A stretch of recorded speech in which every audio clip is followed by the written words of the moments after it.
He looked straight into the camera and admitted what no champion wants to say: mentally, I'm not okay. How did it come to this? How did the greatest British driver of all time get eliminated in Q2 again? What's really happening inside Ferrari, and why does the SF25 refuse to work with Hamilton? This weekend in Brazil revealed everything, and we're about to break it down, lap by lap.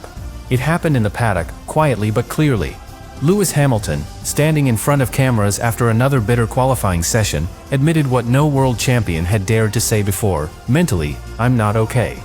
There was no drama, no attempt to provoke headlines. It was an honest, raw declaration from a man who has built an entire career on composure under pressure. For over 2 decades, Hamilton has been the benchmark of mental strength in modern Formula One. And in Brazil, at the foot of the legendary Interlagos circuit, something cracked. This was not a one-off misstep. This was the second Q2 elimination in the same weekend. Once during the sprint shootout on Friday, and again in the main qualifying on Saturday. In both sessions, the Ferrari SF25 failed to deliver what Hamilton needed: not just grip, but trust. A car that doesn't talk to its driver is more than a mechanical problem. It's a breakdown in connection. And for someone like Lewis, who has thrived for years by being one with the machine, that disconnection hits harder than any timesheet ever could. Interlagos was supposed to be the reset, the turning point.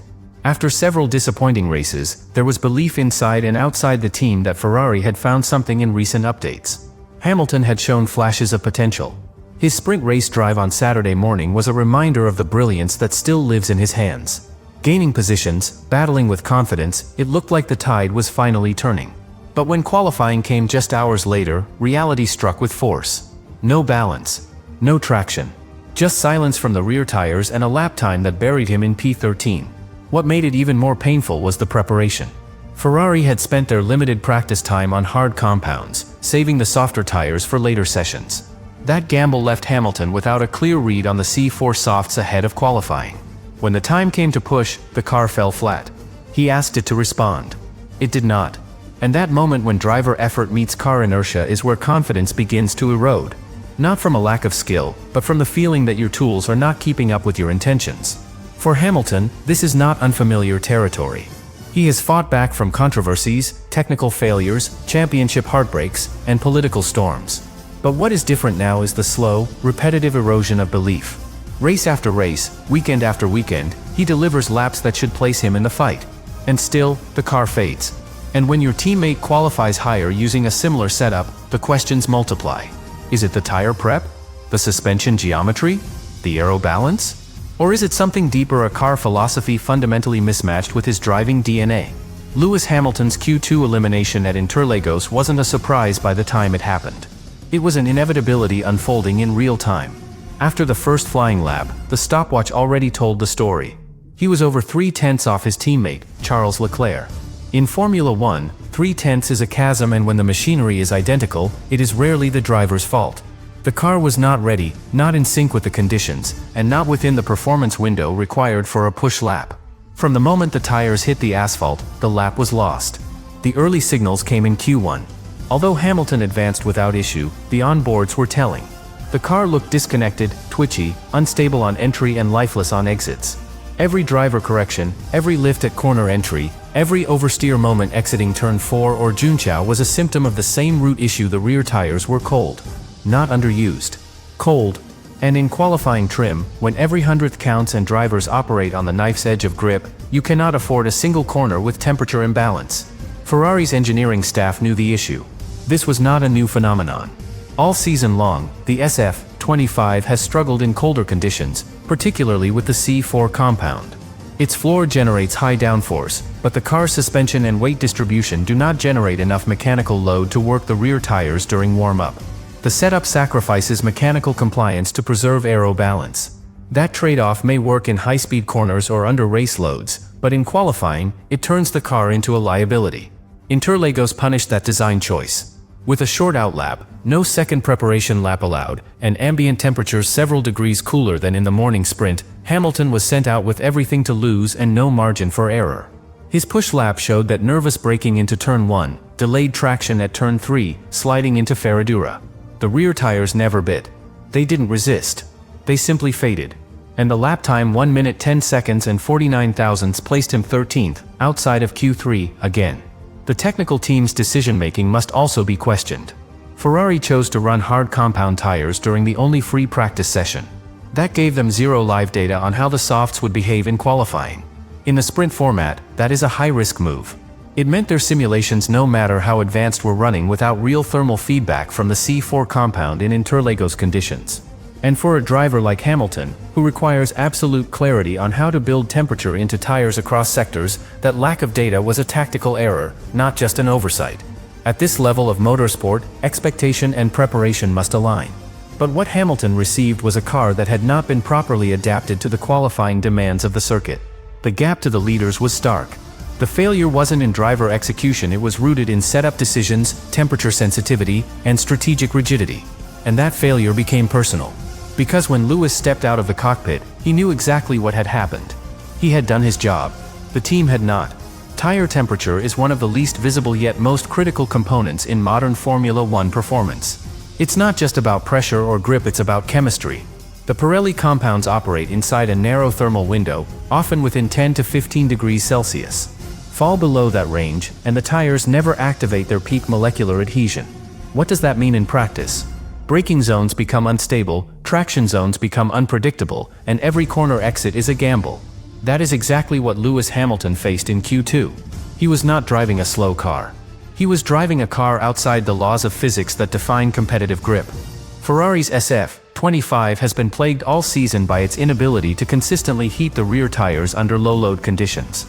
This is not a problem exclusive to Brazil. It showed up in Zandvoort, in Canada, and even during the colder Friday sessions in Suzuka. The root cause appears to lie in the car's aerodynamic philosophy. The SF25 was designed to maximize ground effect through an aggressive underfloor concept. That approach works when airflow remains stable and the car operates at high speed. But it sacrifices mechanical compliance, particularly rear suspension travel, which is essential for building heat in slow-speed corners and shorter outlaps. Interlagos is a circuit that punishes that kind of design flaw. Unlike Monza or Silverstone, it is not about top speed, it's about dynamic balance through elevation and braking transitions. Sector 2 in particular demands bite from the rear axle. Without heat in the tires, that sector becomes a minefield.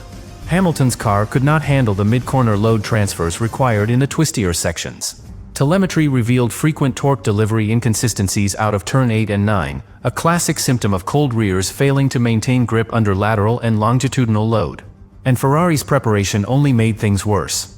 On Friday, the team ran a full hard tire program during the single free practice session. That left them with almost no track-specific data for how the soft compound would behave in qualifying trim. In a normal race weekend with 3 practice sessions, this could have been corrected. But in sprint format, you do not get that luxury. Ferrari entered qualifying with no true benchmark for thermal degradation, no insight into how aggressive the outlap needed to be, and no time to experiment. What followed was predictable, a car that failed to reach thermal thresholds and a driver left improvising in real time. From a strategic point of view, this represents a breakdown in systems thinking. A top-tier team cannot afford to fly blind into one-lap performance. Yet Ferrari did exactly that. Their engineering choices, from tire allocation to setup flexibility, did not adapt to the demands of the format or the circuit. Hamilton's feedback post-session confirmed it. He said, "Everything is done in the garage." That was not a casual remark. It was a precise diagnosis. The car was not wrong during the lap. It was already wrong before it left the garage. That is an indictment of the preparation phase, not of the execution on track. When Lewis Hamilton emerged from the car and walked into the media pen, the silence said more than the lap time. The questions came fast, but his answers were steady. And then came the sentence that changed the entire tone of the weekend: "The team thought we were a lot faster than we are." Those words carried weight. Not just frustration. Not just disappointment. But disillusionment. Because when a driver of Hamilton's stature says the simulation was wrong, he is not criticizing pace, he is questioning process. And in Formula One, process is everything. This wasn't a slip. It was intentional. And it revealed something deeper: the growing gap between Ferrari's internal modeling and what the car actually delivers on track. From wind tunnel projections to simulator runs, the SF25 was expected to be a top 6 car in Brazil. That's how the weekend was planned.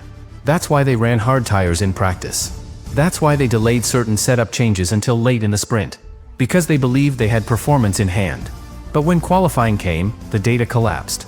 And Lewis was left holding a car that had lied to him. Hamilton's comment also carried technical precision. Everything is done in the garage, he said, a clear sign that the issue wasn't the driving, wasn't the in-lap or the out-lap. It was the foundation. The preparation. The pre-session configuration that locked the car into a narrow operating window with no margin to adjust. That's not an execution failure. It's a structural flaw in team operations. And when your lead driver is calling it out in front of cameras, the message is clear: Ferrari is not reading its own car correctly. The consequences of this disconnect are severe. If the simulator is overestimating downforce generation or tire activation speed, then every assumption made during setup is wrong. If the aero data shows expected tire loads that never materialize on track, the car becomes a mirage, fast on paper, slow in practice. That is what Hamilton faced. He drove the car he was told would perform. But the rear tires stayed cold, the grip never came, and the stopwatch punished every corner. It wasn't a loss of form. It was a loss of reality inside the team.